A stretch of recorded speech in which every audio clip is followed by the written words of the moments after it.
जी बेटा।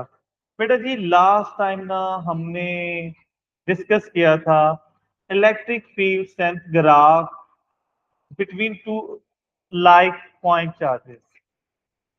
दो like charges हो, जो सिमिलर चार्जेस हो, तो उनकी field strength, electric field strength का डिस्टेंस के साथ ग्राफ हमने पहले दोनों की इंडिविजुअल ड्रॉ की थी हमने फील्ड स्ट्रेंथ, और फिर एक रिजल्टेंट बनाई थी। और उसमें हमने डिस्कस किया था एक पॉइंट जीरो फील्ड लोकेशन जहां दोनों की फील्ड एक दूसरे के इक्वल हो जाती है। ये हमने लास्ट टाइम डिस्कस किया था। अच्छा, अगर अनलाइक चार्जेस हैं तो उनके दरमियान उनकी इलेक्ट्रिक फील्ड का डिस्टेंस के साथ, यानी अनलाइक चार्जेस का, तो अगर एक पॉजिटिव है दूसरा नेगेटिव है, तो उसका ग्राफ ये होगा। राइट। ये ग्राफ कैसा होगा? अगर अनलाइक पॉइंट चार्जेस है तो उनका ग्राफ वो जीरो को टच नहीं करेगा। क्यों? क्योंकि अगर अनलाइक चार्जेस है ना, तो लेट्स से एक छोटा पॉजिटिव चार्ज हमने उन दोनों के बीच में रख दिया। अगर ये पॉजिटिव चार्ज है, टेस्ट चार्ज, तो ये पॉजिटिव उसको रिपेल करेगा और नेगेटिव उधर अट्रैक्ट, तो दोनों सेम डायरेक्शन में फोर्स नहीं लगा रहे। अगर ये नेगेटिव होता तो ये पॉजिटिव उसे इधर अट्रैक्ट करता और ये नेगेटिव उसे इधर रिपेल करता, तो सेम डायरेक्शन की फोर्सेस लगेंगी। तो सेम डायरेक्शन की फोर्सेस कैंसिल आउट नहीं होती, इसलिए अनलाइक चार्जेस में वो जीरो को क्रॉस नहीं करेगा। राइट। क्लियर? तो अनलाइक चार्जेस में, मैं रिपीट कर रहा हूं कि अनलाइक चार्जेस में ग्राफ ये होगा और ग्राफ ऑपोजिट भी हो सकता है, दोनों ठीक है। अच्छा, वैसे लेट्स से हमने कंसीडर किया कि जो चार्ज ए है, ये दो चार्जेस थे ना, ए पॉजिटिव और बी नेगेटिव, उसका ग्राफ ये बना। लेकिन अगर ए नेगेटिव होता और बी पॉजिटिव होता तो ग्राफ ऑपोजिट, यानी ये उसका रिफ्लेक्शन बन जाना था ऑन द अदर साइड। अच्छा, इसमें एक इंपॉर्टेंट बात और भी है। वो क्या है कि आपने देखे यहाँ ग्राफ की हाइट ज्यादा है। हम we started from the centre और फ्रॉम द चार्ज ए, यानी यहां से हम स्टार्ट हुए थे। तो जब हम चार्ज ए पे थे हमारे आर की वैल्यू जीरो थी, चार्ज बी पे थे तो आर की वैल्यू जो जो जा रहे हैं इस तरफ तो इंक्रीज हो रही है। तो अगर आप गौर करो तो यहाँ हाइट ज्यादा है। मीन्स जब हम यहाँ पर हैं तो चार्ज ए पर है, तो यहाँ electric field strength of charge A ज्यादा है। और यहाँ है तो ये जो ई की वैल्यू यहाँ से हमें पता चलेगी, that will tell us the relative strength of B. तो ए की स्ट्रेंथ बी से ज्यादा है, कि इट मींस ए की जो अमाउंट मैग्नीट्यूड है वो बी की मैग्नीट्यूड से ज्यादा, ये मैग्नीट्यूड है। ए इज अ स्ट्रोंगर चार्ज। अगर ए चार्ज वीकर होता और बी स्ट्रोंगर होता तो बी पे हाइट ज्यादा हो जानी थी, यानी तब ग्राफ ऐसे हो जाना था। राइट। क्लियर? तो ये जानबूझकर मैंने दोनों हाइट इस तरह रखी है ताकि हमें डिफरेंस पता चले कि एक हाइट ज्यादा होने का मतलब उस चार्ज की अमाउंट ज्यादा है। और अगर दोनों इक्वल होते ना अमाउंट पे, तो फिर ये इक्वालिटी भी, ये बाउल भी एक लेवल तक, सेम लेवल तक जाना था, दोनों तरफ इक्वली, इक्वल हाइट होना था उनका। राइट। क्लियर? तो अनलाइक पॉइंट चार्जेस का ग्राफ ये होता है। अच्छा, यहाँ ना एक पॉइंट चले लगे हाथ के कर लेते हैं, ये मैंने एंड पे डिस्कस करना था। V electric potential, potential difference भी इसी से निकला है। हमने फॉर्मूला पढ़ा था ना, ई का is equal to minus V over D. तो जो ये माइनस में नेचर या चेंज ऑफ नेचर बताता है, आप इसे निगलेक्ट कर रहे हैं अभी के लिए। डी डिवाइड और इधर आपका मल्टीप्लाई, डी डिस्टेंस है, ये जो आर डिस्टेंस ही है हमारे पास, तो E into D is equal to B. तो बेटा दो क्वांटिटीज को मल्टीप्लाई करें, ये ई और आर, आर डिस्टेंस है, तो ई और डिस्टेंस को मल्टीप्लाई करके जो आ रहा है ग्राफ में, फॉर्मूला में, वो क्वेश्चन में आएगा एरिया। तो बेटा अगर हम एक पॉइंट से दूसरे पॉइंट तक मूव करें, तो उसके नीचे जो एरिया अंडर द ग्राफ है ना, that will tell you the value of B. B volt electric potential, voltage. Right. जो चीज मल्टीप्लाई करके आती है ग्राफ में, वो एरिया अंडर द ग्राफ है। अच्छा बेटा जी, इस चैप्टर की लास्ट टर्म हम डिस्कस करने लगे, इलेक्ट्रिक पोटेंशियल। जैसे हमने ग्रेविटेशन पोटेंशियल पढ़ा था, ग्रेविटेशनल चैप्टर में, ग्रेविटेशन फील्ड में, वो था work done on a unit mass in moving from infinity to a point inside gravitational field.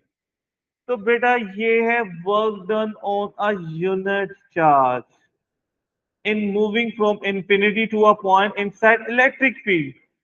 यानी मैस की जगह चार्ज और ग्रेविटेशन की जगह इलेक्ट्रिक फील्ड का वर्ड आ गया, बाकी एज इट इज है। ये इलेक्ट्रिक पोटेंशियल है, and electric potential is represented by a symbol V। बेटा जैसे ग्रेविटेशन पोटेंशियल था, सिमिलरली इलेक्ट्रिक पोटेंशियल है, and it is work done in moving a unit charge from infinity to a point inside electric field। V इसकी unit voltage होती है, और voltage is also equal to work on a unit charge. Unit का मतलब divide होता है, तो इसका इसका एक फॉर्मूला वर्क ओवर चार्ज भी है, वर्क होता है जाउल चार्ज की कूलम। तो 1 volt is also written as joule per coulomb. तो बेटा आपने याद रखना है कि वोल्टेज जाउल पर कूलम के भी इक्वल होता है। ये वैसे इलेक्ट्रिसिटी में पढ़ा हुआ था हम। अच्छा बेटा जी, इलेक्ट्रिक पोटेंशियल का एक अपना फॉर्मूला, इसकी डेरिवेशन हमारे सिलेबस में नहीं है, की जा सकती है, इंटीग्रेशन यूज होती है उसमें। तो बेटा इलेक्ट्रिक पोटेंशियल का जो फॉर्मूला है वो है V is equal to Q over 4 pi epsilon nought R। अच्छा, इस फॉर्मूले को देख के परेशान नहीं होना, ये फॉर्मूला बहुत क्लोज है ई के फॉर्मूले के। हाँ, ई का फॉर्मूला क्या होता है, हमने पढ़ा हुआ है ई का फॉर्मूला। मैं दिखना नहीं चाह रहा, लिखे हुए को यूज करना चाह, ये इलेक्ट्रिक फील्ड स्ट्रेंथ का फॉर्मूला हमने ये किया था, Q over 4 pi epsilon nought R square था।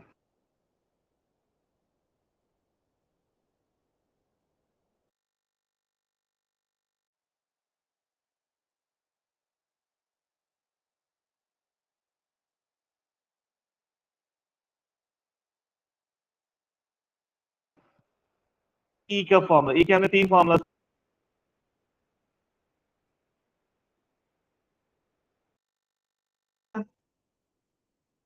I hope everything is fine. इसकी यूनिट वोल्ट और जॉल पर कूलम होती है। अच्छा, यहाँ इसका एक और फॉर्मूला भी, इससे इसका तो नहीं, ये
जी बेटा जी, मेरी आवाज आ रही है आपको? जी sir. Okay, I hope you can see the screen. अच्छा बेटा, अब आपने ना गौर करना जरा डेफिनेशन पर। इलेक्ट्रिक पोटेंशियल की डेफिनेशन क्या होती है? इसकी डेफिनेशन है work done in moving a unit. Unit जब आ जाए ना यूजुअली तो हम डिवाइड कर देते हैं। तो वर्क डिवाइडेड बाय चार्ज। बेटा, we are talking about electric field.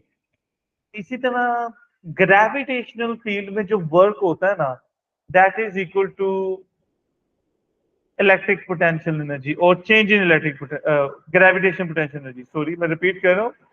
Gravitation field में अगर हम एक ऑब्जेक्ट को मूव करते हैं, मास को, तो that work done is equal to change in gravitation potential energy. Similarly electric field में जो वर्क होएगा ना, that will be equal to electric potential energy over charge. यानी हमारे पास V का एक फॉर्मूला तो ये आ गया, और V का एक फॉर्मूला ये। हम इन दोनों को इक्वेट कर देते हैं। या क्लियर? हम दोनों को इक्वल करते हैं, यानी Q over 4 pi F, 4 pi epsilon nought R is equal to electric potential energy per unit charge. अच्छा, ओवर में चार्ज ये टेस्ट चार्ज होता है, Q डिवाइड है इधर आकर मल्टीप्लाई। तो बेटा ये इलेक्ट्रिक पोटेंशियल का एक और फॉर्मूला आ गया हमारे। अच्छा, फॉर्मूले से घबराना नहीं है। जब हम इनकी कंप्लीट हो जाएगा चैप्टर, हम फॉर्मूलाज की समरी करेंगे। They are very close to each other, इनको याद रखना मुश्किल नहीं है। इलेक्ट्रिक पोटेंशियल का फॉर्मूला आ गया। अच्छा, अब ना इलेक्ट्रिक पोटेंशियल एनर्जी का, सॉरी, फॉर्मूला ये। इलेक्ट्रिक पोटेंशियल का जो फॉर्मूला होता है वो होता है E is equal to V is equal to electric potential का Q ओवर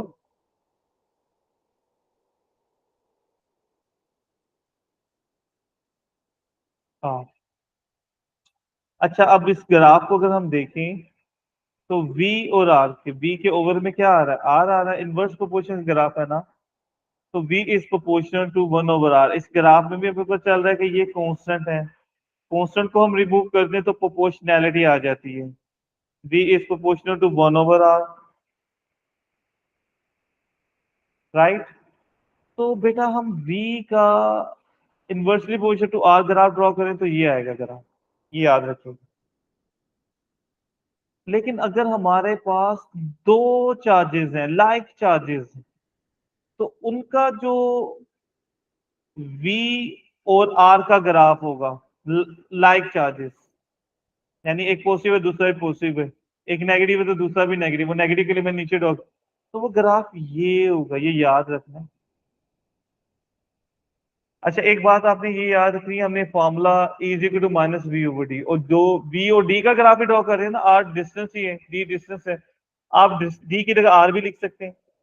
तो दो वैल्यूज को जो डिवाइड करके आता है वो ग्राफ में ग्रेडियंट से आता है। तो E is negative gradient of potential. तो मतलब ये जो पोटेंशियल का ग्राफ है ना, यहाँ पर हम अगर ग्रेडियंट ग्रेडियंट लेना है तो कर्व में तो टेंजेंट ड्रॉ करना पड़ता है। तो किसी भी पॉइंट पर हम टेंजेंट ड्रॉ करें तो उस टेंजेंट का जो ग्रेडियंट होगा ना, that will tell you the value of E. जो ग्रेडियंट का टेंजेंट होगा वो, टेंजेंट का ग्रेडियंट होगा, that will tell you the value of E. अच्छा, यहाँ एक बात नोट करनी है। We are drawing the graph on like point charges. तो हमने दो डिफरेंट पॉइंट्स के ऊपर ग्रेडियंट लिया उनका, वो ई की वैल्यू बताएगा। तो यहाँ ग्रेडियंट नीचे है, नेगेटिव है, और यहाँ ग्रेडियंट ऊपर की तरफ जा रहा है, ये नीचे की तरफ जा रहा है, नेगेटिव ग्रेडियंट है, ये पॉजिटिव ग्रेडियंट है। इसका मतलब यहाँ ई पॉजिटिव है, यहाँ ई नेगेटिव है। तो बेटा मुझे बताएं, ये पॉजिटिव और नेगेटिव एरोस क्या साइन क्या बताते हैं? डायरेक्शन बताते हैं। मतलब अगर ये पॉजिटिव चार्ज है, इसकी फोर्स इधर लग रही है, तो इस पॉजिटिव चार्ज, ये पॉजिटिव चार्ज, सॉरी, इसको अगर इधर इधर रिपेल कर रहा है, तो ये वाला इसको इधर रिपेल कर रहा है। ऑपोजिट फोर्सेस है। और ऑपोजिट फोर्सेस कौन लगाते हैं, जो सेम चार्जेस हो। तो बेटा इन दोनों ई के साइन का ऑपोजिट होने का मतलब ये फोर्सेस भी ऑपोजिट है। ठीक है, इलेक्ट्रिक फील्ड स्ट्रेंथ जो उसका फॉर्मूला एफ ओवर क्यू भी तो है ना। तो अगर एक के इनके ई के साइन प्लस और माइनस ऑपोजिट है तो फोर्सेस भी ऑपोजिट है। और ऑपोजिट फोर्सेस कौन लगाते हैं एक दूसरे पर, लाइक चार्जेस। तो ये एग्जाम में आता है पॉइंट कि हाउ डू वी नो कि ये ग्राफ लाइक पॉइंट चार्जेस का है, क्योंकि ग्रेडियंट के साइन ऑपोजिट है और ऑपोजिट साइन ऑपोजिट फोर्सेस, और ऑपोजिट फोर्सेस लाइक चार्जेस ही लगा सकते हैं। यानी ये पॉजिटिव इस पॉजिटिव को रिपेल करेगा, वो भी रिपेल करेगा। अगर एक पॉजिटिव होता और दूसरा नेगेटिव तो वो ये हाल हो जाना था कि एक पॉजिटिव होगा दूसरा नेगेटिव होगा, तो वो ये है कि दोनों की फोर्स की डायरेक्शन एक जैसी, सेम डायरेक्शन में फोर्स लगाएंगे तो ऑपोजिट फोर्सेस लाइक चार्जेस ही लगाते हैं। ये पॉइंट ध्यान में रखना है आपने। अच्छा, हमने यहाँ दोनों को कंसीडर किया, दोनों पॉजिटिव हैं, दोनों नेगेटिव भी हो सकते थे, तो ये होगा। ये ध्यान में रखना है कि V is a scalar quantity.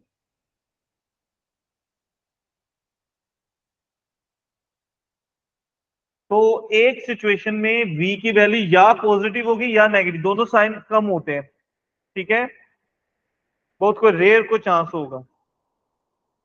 V is a scalar quantity. Electric potential is a scalar quantity, either positive either or negative, या पॉजिटिव या नेगेटिव, दोनों नहीं साइन होते यूजुअली, बस एक खास सिचुएशन में होंगे।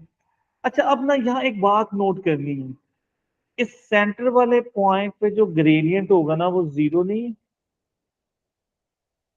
इस पॉइंट पर जो E की वैल्यू है वो क्या है, ग्रेडियंट E के इक्वल जीरो। Right, clear.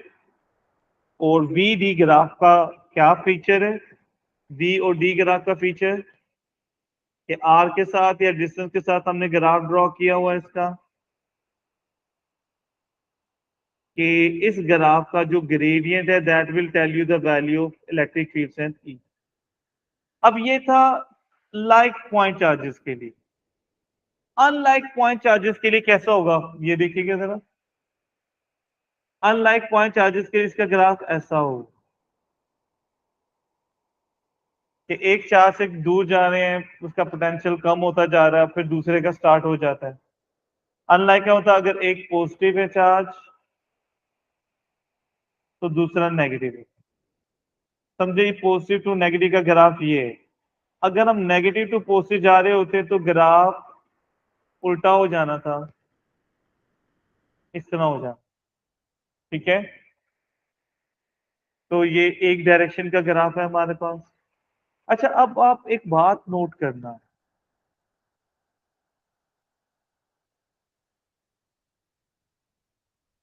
अगर आप गौर से कंपैरिजन करो ई का ग्राफ जो लाइक चार्जेस के लिए था, वी का वही ग्राफ अनलाइक उसी शेप के जैसा है, बस वो जरा फ्लैट हो जाता था। ये जरा नोट करें, वी का जो ग्राफ अनलाइक चार्जेस में है, ई का वैसा ही ग्राफ वैसी शेप है ना लाइक चार्जेस में। और ई का जो ग्राफ अनलाइक चार्जेस में था, वी का सेम वही शेप लाइक चार्जेस में नहीं है। यानी इन ग्राफ को याद रखना मुश्किल नहीं है। अच्छा, यहां तक हम एक चीज को मैं फिर रिपीट करना चाहूंगा कि आप ज़हन में रखें कि जो ई का ग्राफ है, ई डिस्टेंस के साथ is inversely proportional to square of distance, is inversely proportional to square of R, जबकि V is only inversely proportional to R, square नहीं। ठीक है, ये ज़हन में रखें। ये ग्राफ बेटा जी जहन में रखेंगे। अब इस चैप्टर का सेकंड लास्ट पॉइंट, बेटा ये जितने भी ग्राफ थे तो इनके साथ हमने वर्ड पॉइंट चार्जेस लिखा। यहां भी पॉइंट चार्जेस, यहां भी पॉइंट चार्जेस। पॉइंट चार्ज किससे कहते हैं, which is very small in size. लेकिन अगर एक ऑब्जेक्ट पॉइंट चार्ज नहीं है तो वो क्या है? उसे कहते हैं मेटेलिक चार्ज स्फीयर। यूजुअली हम ये लेते हैं दूसरा, या तो हम चार्ज पॉइंट चार्जेस लेते हैं यानी बहुत छोटे, या मेटेलिक चार्ज स्फीयर लेते हैं। अच्छा, मेटेलिक चार्ज स्फीयर दो तरह के, पॉजिटिव और नेगेटिव। बेटा वो अंदर से हॉलो होते हैं, खाली हॉलो है, अंदर से खाली है, ठीक है। तो उनमें अगर चार्ज होगा तो सिर्फ उनकी सरफेस पर होगा, अंदर नहीं होगा। स्फीयर्स के बारे में। अच्छा, वही पॉजिटिव से लाइन आउटवर्ड जा रही है और नेगेटिव में वही इनवर्ड जा रही है, और ये सब लाइन सेंटर की तरफ जा रही है, रेडियल लाइंस कहते हैं। ये जितनी लाइंस हैं पॉजिटिव और नेगेटिव, ये या तो लग रही है जैसे सेंटर से निकल रही है पॉजिटिव में आउटवर्ड, और नेगेटिव में सेंटर की तरफ जा रही है। इन लाइंस को हम क्या कहते हैं बेटा? रेडियल। और रेडियल लाइंस होती हैं टेंजेंट के perpendicular towards the centre, right. तो यानी ये जो इलेक्ट्रिक फील्ड लाइंस हैं, ये जब निकलती हैं पॉजिटिव सरफेस से परपेंडिकुलरली निकलती हैं और एंटर भी 90 डिग्री पर हो रही हैं, क्योंकि रेडियल लाइन सरफेस के साथ परपेंडिकुलर होती है। तो अब याद क्या रखना है कि चार्ज स्फीयर में जो भी चार्ज होगा पॉजिटिव नेगेटिव, वो सरफेस पर है सिर्फ, अंदर चार्ज जीरो है। और ई का फॉर्मूला है क्यू ओवर 4πε0r²। जब चार्ज जीरो हो जाएगा तो ई भी जीरो हो जाएगी। तो क्या याद रखना है बेटा? अगर हमारे पास चार्ज स्फीयर्स हैं तो उनमें चार्ज उनके आउटर सरफेस पर है, राइट, या अपीयर आउटर सरफेस पर होता है, ठीक है।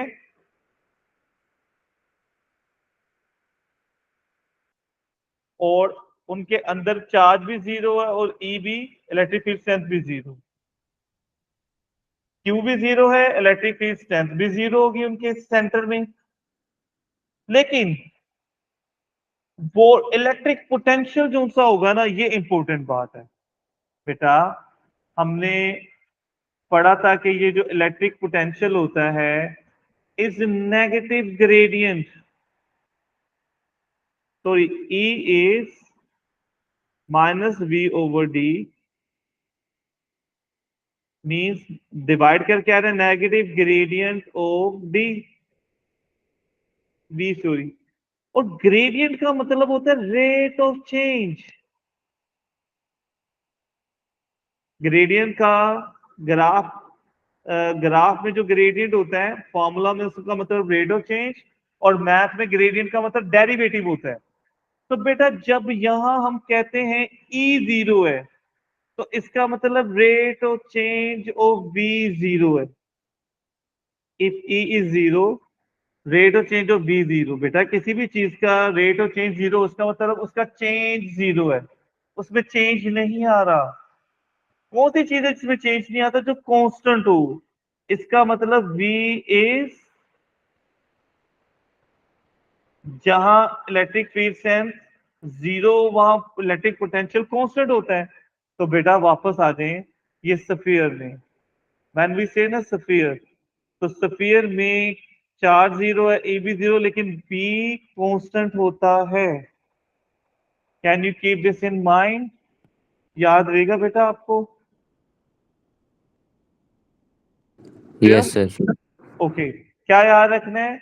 एक होलो चार्ज स्फीयर है, उसमें क्यू जीरो है, ई भी जीरो, लेकिन इलेक्ट्रिक पोटेंशियल कांस्टेंट होता है। सेम यहां भी, बस पॉजिटिव नेगेटिव में एरोस की डायरेक्शन ऑपोजिट होगी। अब ना ग्राफ हमने ड्रॉ करने हैं चार। बेटा जैसे हमने दो लाइक पॉइंट चार्जेस में ग्राफ ड्रॉ किया था,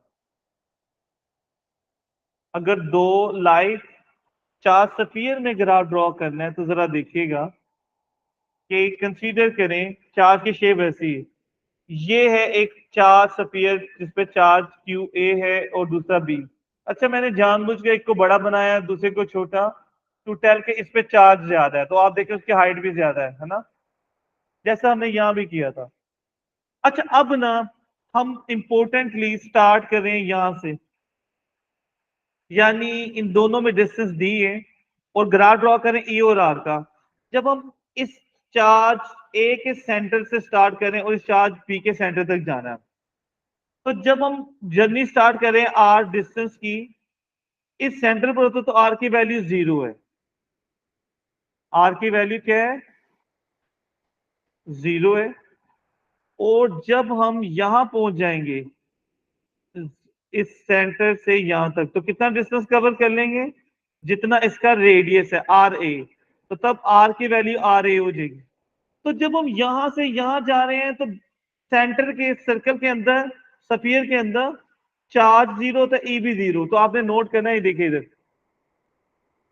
जहां तक उसका रेडियस है वहां तक ई की वैल्यू आप नोट करें जरा। वहां तक ई की वैल्यू क्या है? 0। ऐसा ही है ना? क्यों? जब हम यहां से यहां तक पहुंच रहे हैं रेडियस तक, इसका मतलब हम उसके सरफेस तक पहुंचते हैं, अभी तक हम उसके अंदर थे। तो inside the hollow sphere E is 0। फिर जब हम सरफेस पे आते हैं ना, तो यहां electric field strength of charge A sphere की मैक्सिमम होती है उसकी सरफेस पर। जो जो आगे जा रहे हैं वो कम हो रही है, और यहाँ 0 होने का मतलब इक्वल हो जाती है। Electric field strength of A is equal to electric field strength of B. और फिर उसके बाद बी के करीब जाने उसकी स्ट्रेंथ इंक्रीज होने लग जाती है, बिल्कुल उसकी कॉपी आ गई। बस फर्क ये है कि जब हम यहां पहुंचते हैं ना बी की सरफेस पर, इस चार्ज बी की सरफेस पे पहुंचे स्फीयर, तो वहां जाकर ये मैक्सिमम है ना। जब हम उसके अंदर मूव करने लग जाते हैं, तो जब भी हम चार्ज स्फीयर के अंदर मूव करेंगे ई की वैल्यू 0 होगी। ये 0, चार्ज के अंदर क्यू और ई 0 होते हैं, तो वहां ये ई 0 होगा बेटा, ई की वैल्यू 0। राइट? तो क्या है बेटा? फ्लैट लाइन जब हम पॉइंट चार्जेस के लिए कर रहे हैं, तो आप देखिए ग्राफ की शेप वही है, बस फ्लैट लाइंस ऐड हो जाएंगी। स्फीयर्स के मामले में पॉइंट चार्जेस में वो फ्लैट लाइंस नहीं होती। अच्छा, अब ना लाइक पॉइंट चार्जेस का ग्राफ था ना, ग्राफ ये शेप है, तो लाइक चार्ज स्फीयर का ग्राफ भी वही शेप है। बस फर्क ये है कि उसमें हम स्फीयर के सेंटर से स्टार्ट करना शुरू करते हैं ना मूव। तो शुरू में इसमें भी जब तक हम सरफेस पे पहुंचते हैं, जैसे यहाँ पर ई 0 तो यहाँ भी ई 0। और जब हम उसकी सरफेस पे पहुंच जाएंगे दूसरे चार्ज की, तो उसके अंदर जाएंगे सेंटर तक, तो तब भी 0। यानी जब तक हम चार्ज के इनसाइड द चार्ज होंगे, चाहे वो स्फीयर ए हो या स्फीयर बी हो, तो ई 0 होता है। राइट? क्लियर? सिमिलरली बेटा, हमने वी के ग्राफ ड्रॉ किए थे पॉइंट चार्जेस के लिए, तो वही ग्राफ हमने वी का ड्रॉ करना है लाइक चार्ज स्फीयर्स के लिए पॉइंट चार्जेस के बजाय। तो हमने क्या चीज ध्यान में रखनी है? सेंटर में क्यू और ई तो 0 होता है, लेकिन वी कांस्टेंट होता है। इसलिए जब हम कहते हैं ना हम एक चार्ज के स्फीयर से दूसरे चार्ज के स्फीयर तक जा रहे हैं, लाइक ये चार्ज ए है, दूसरा ये चार्ज बी है, तो हम इनके मूव करते हुए जब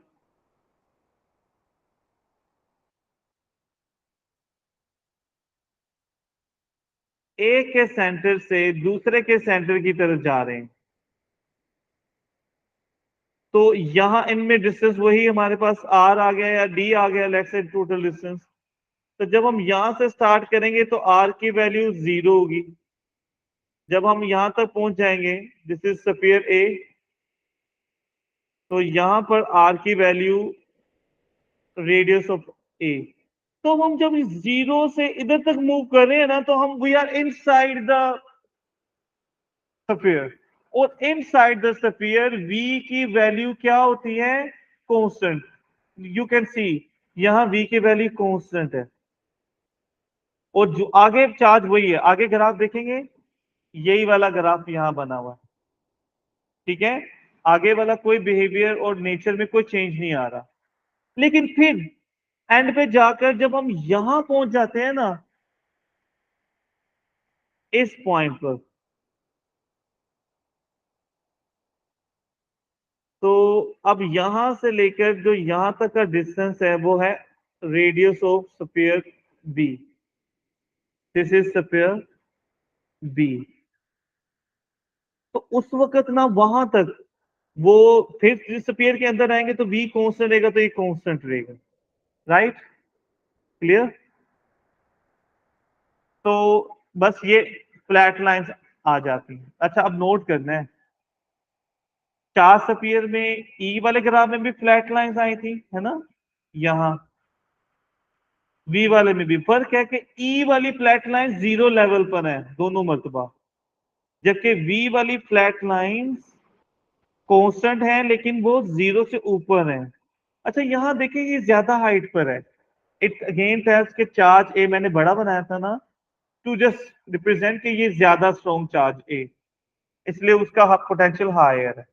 अच्छा, लाइक फ्लैट लाइंस एंटर हुई, इन दोनों को कंपेयर करें, क्या है ये जैसा कर्व था लाइक पॉइंट चार्जेस के लिए, तो लाइक चार्ज स्फीयर का भी कर्व वही है।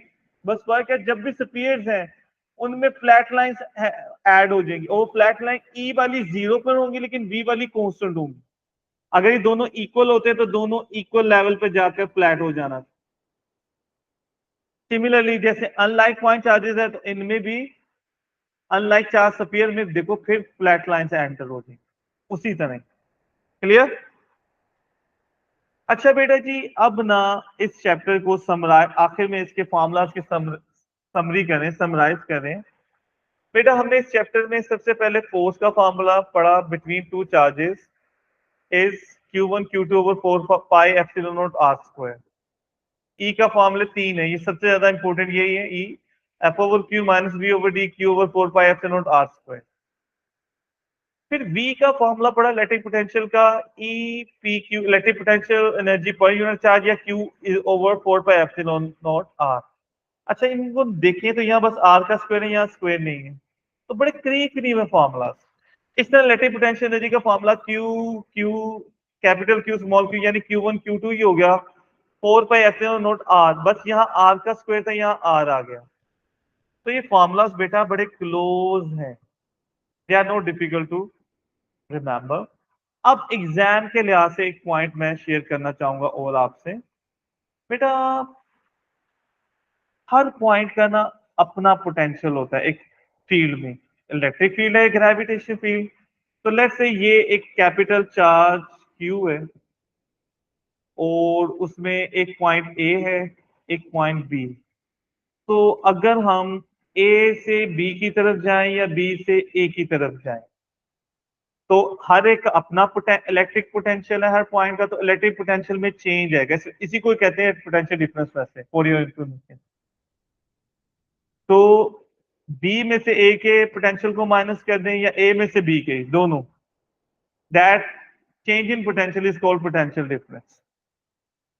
अच्छा, एक बात नोट रखनी है, वो क्या है कि अगर हम एक पॉइंट से दूसरे पॉइंट की तरफ मूव करें तो ये जो कैपिटल क्यू चार्ज है जिसकी ये फील्ड है, वो पॉजिटिव भी हो सकता है और नेगेटिव भी हो सकता है। तो आपने जेहन में रखना है, ये एग्जाम में आ जाता है, अगर पोटेंशियल में जो चेंज है वो पॉजिटिव चेंज आ रहा है, पॉजिटिव चेंज का मतलब वैल्यू इंक्रीज हो रही है, तो उसका दो में से एक मतलब होगा। मींस या तो हम पॉजिटिव चार्ज के करीब हो रहे हैं, उसकी तरफ मूव कर रहे हैं, क्योंकि positive is higher potential, negative low potential. तो इस पोटेंशियल इंक्रीज होने का मतलब होता है या तो हम पॉजिटिव के करीब हो रहे हैं या नेगेटिव से अवे दूर जा रहे हैं, ऑपोजिट वाइस वर्सा। अगर नेगेटिव चेंज आ रहा है पोटेंशियल में यानी डिक्रीज हो रहा है, तो इसका मतलब हम पॉजिटिव से दूर जा रहे हैं या नेगेटिव के करीब हो रहे हैं, याद रहेगा। अच्छा बेटा जी, अभी हमने थोड़ी देर पहले पढ़ा कि V is equal to electric potential energy over charge, तो Q डिवाइड हो रहा है इधर आकर, तो इलेक्ट्रिक पोटेंशियल एनर्जी का फॉर्मूला VQ। अगर हम एक पॉइंट से दूसरे पॉइंट तक मूव करें तो इलेक्ट्रिक पोटेंशियल में चेंज आ जाएगा ना, तो इलेक्ट्रिक पोटेंशियल एनर्जी में भी चेंज आ जाएगा। और बेटा change in potential energy equal होती है काइनेटिक एनर्जी, यानी this will be equal to half mv square. 12 mv square. 12 mv square is equal to 12 mv square. 12 mv square is equal to 12 mv square. 12 mv square is equal to 12 mv square. यानी this will be equal to half mv square. तो ये formula exam में वो ये V speed है, small we और ये capital V potential है, इलेक्ट्रिक पोटेंशियल वोल्टेज। तो स्पीड का जिक्र आएगा ना पार्टिकल्स की, तो हमने ये फॉर्मूला यूज किया। ये मैं एग्जाम के लिहाज से बता रहा हूँ, प्लीज इसे नोट कर। अच्छा, अब ना यहाँ ना कुछ चीजें याद रखनी है। जैसे वो कभी कहेगा अल्फा पार्टिकल, तो एएस में हमने पढ़ा अल्फा ऊपर वाला नंबर 4, मास नंबर होता है 4, और नीचे वाला नंबर चार्ज नंबर 2 है। लेकिन वो मास कितना है? तो एक्चुअल में वो 4 यू होता है, you atomic mass unit. Particles का मास और चार्ज बहुत कम होते हैं, छोटे, तो उनके लिए केजी और कूलम की बजाय हम यू और ई वाली यूनिट्स यूज करते हैं। E is elementary charge. तो बेटा ये आपने याद रखना है कि कहीं वो अल्फा पार्टिकल कहेगा 4 2, तो वो 4 u है। केजी में वो मास फॉर्मूले में यहां रखना होगा ना, तो 4 टाइम यू, और ये यू की वैल्यू डाटा में गिवन होती है। आई सजेस्ट याद कर लें 1.6 × 10⁻27। और Q जो होता है वो चार्ज 2 टाइम्स E होगा, और E एलिमेंट्री चार्ज या चार्ज ऑफ इलेक्ट्रॉन होता है। सिमिलरली बेटा, अगर वो कहे यूरेनियम 235 और 92 का न्यूक्लियस है, तो इसका मतलब ऊपर वाला नंबर U है, उसका मास 235 टाइम्स U, U की वैल्यू ये है। और जो चार्ज नंबर है वो 92 टाइम्स E, और E की वैल्यू ये elementary charge, charge on electron. बेटा ये values they are very much involve in these question, right? Clear? That is all. Chapter is completed. If you have any question, please do ask.